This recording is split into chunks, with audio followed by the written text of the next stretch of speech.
So you're a woodworking business owner. Maybe you do it full time. Maybe this is a side hustle for you. And there's a part of your business that always seems to be struggling, but you can't really put your thumb on it. You can't really figure out what it is. Well, in today's video, I'm going to show you how to identify and fix the weakest links inside of your business. Let's dive in.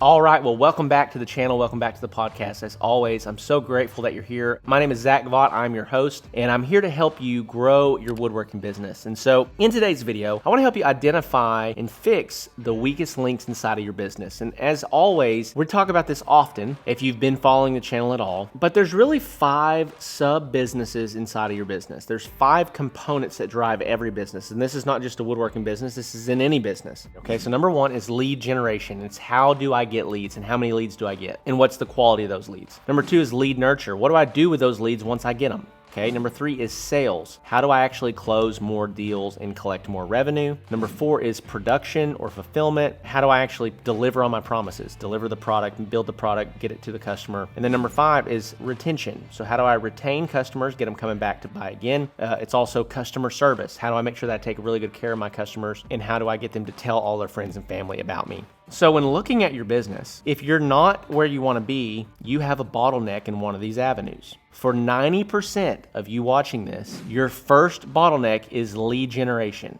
It's that you do not have enough leads. Most woodworkers that I talk to, and we talk to woodworkers every single day, what they typically are doing is that they are completely and totally dependent upon word of mouth and referral-based business. Therefore, they talk to maybe 2 to 5 new potential customers a month. They might land 1 or 2 new deals out of those 2 to 5 customers, but they're wanting to grow. Well, if you are not proactive, which means you're doing something to drive new leads to your business, then it's going to be very difficult to grow.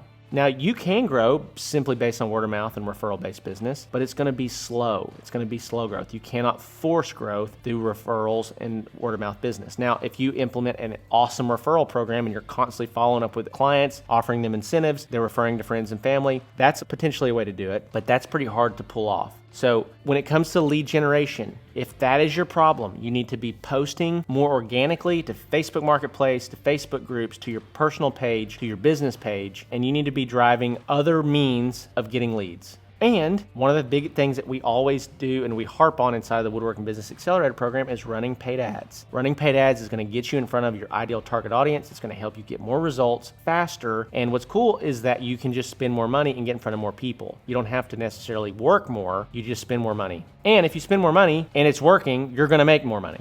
That's the other thing here. A lot of people are like, man, I just can't afford to spend money on ads. Well, if advertising is done correctly, it generates business for you that you would otherwise not have gotten. And it's going to be coming in at 8 to 10 to 12 times as much revenue as what you spend. So if you spend $1,000, but you generate $10,000 in sales, that's not really an expense. That's called multiplying your money through advertising. Okay. So that's the first one, lead generation. You got to get that lined out. For most of you guys, that's your biggest problem. Number 2 is lead nurture. How do I actually follow up and keep track of leads efficiently? And how do I nurture these leads? And so there's so many different ways to nurture leads. One of the biggest ones is just by having a CRM system and not letting anybody fall through the cracks. That's one of the biggest ways that you're going to nurture leads better. Now, I see a lot of guys, what happens is that they aren't getting any leads. So they fixate on every lead that they get, don't know how to work it, and they end up frustrated with the customer, frustrated with the lead, as opposed to just, hey, they're not going to buy, let's go get more leads. And if you are in a business where you are consistently getting a lot of leads, you know that this is a totally freeing thing where you're not obsessing about one potential deal, one potential client, because you know that you got more leads coming, right? You got more potential deals coming. So that's super, super helpful. But lead nurture, you need to have them all in one place. So a CRM system,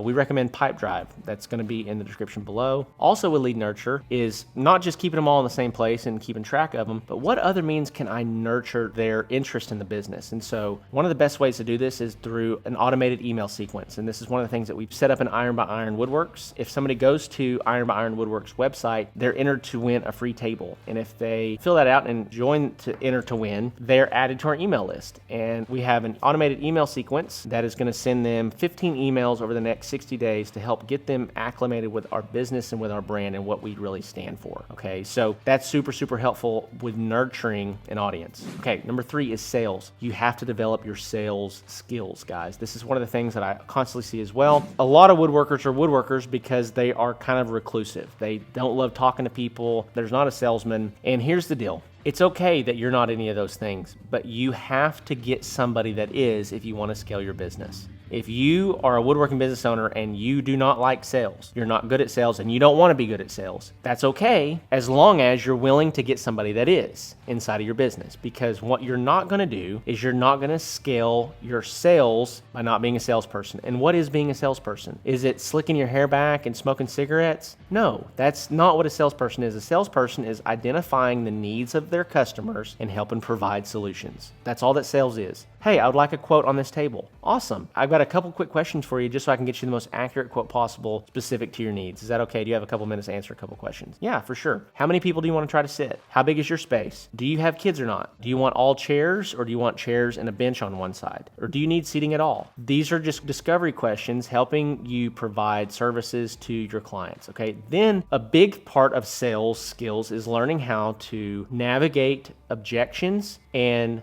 negotiate. So navigating objections is when clients say, yeah, but I don't know about this, or yeah, I don't know about that. Those things that are what seem to be roadblocks between you and getting the sale, that's what we call an objection. And an objection is common. Everybody has objections. In fact, buyers, people that are actually wanting to buy, will give you legitimate objections because they are trying to process in their mind and justify in their mind how to buy this thing that they're trying to buy from you. And the reality is if they're asking you about it, they're interested in buying it. So you've got to figure out how to help them walk through their objections. So for example, hey, I really need it within 4 weeks, and you quoted a 6-week lead time. Well, we can actually rush that to you in 4 weeks, but it's going to be a little bit of an upcharge to get it to you early. Is that something that you'd be okay with?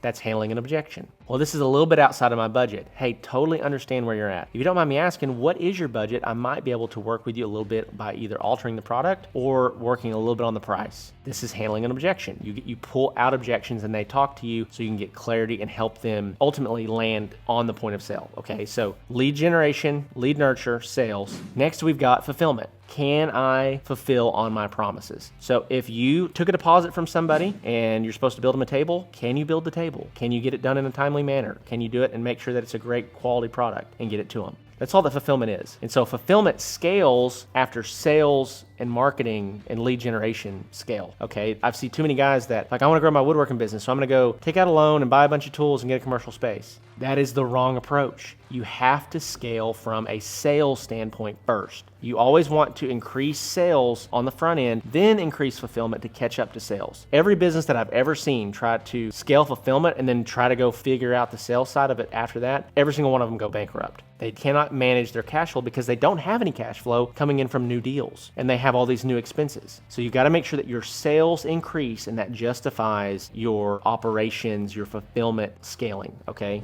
Lastly is customer retention and customer service. If you are struggling with customer retention, customer service, the number one thing I would say is increase and improve your communication. Be proactive in your communication. A lot of times people will have a bad experience with a woodworking business like us simply because the woodworking business owner did not communicate. They get the order, they don't tell them anything at the time of order, and then a month later, they're like, I wonder what's going on with my table. They're kind of frustrated, and they'll call you, text you, and you don't respond. Or if you do respond, you're like, yeah, I'm still 2 months out. Well, you never told them that to begin with. Or if there's any delays, you don't tell them if there's delays. Being proactive in your communication is how you protect your reputation. It's how you keep people from hating you. People will judge you based on the experience. And even if you deliver a perfect product, but they had a bad experience, they are not going to tell their family and their friends about you. They're just not. You have to make sure that you are taking care of customers, communicating with customers, making sure that you're being proactive. And if for some reason that there's a delay, just being proactive and letting them know, hey, Mrs. Customer, I want to let you know that we had this happen in the shop today, and it's going to ultimately result in a couple delays, but I wanted to be proactive and let you know that was the case. And so we're working to try to get back on track, but I want to let you know what was going on. That simple text or that simple email goes a long way. I cannot overstate this.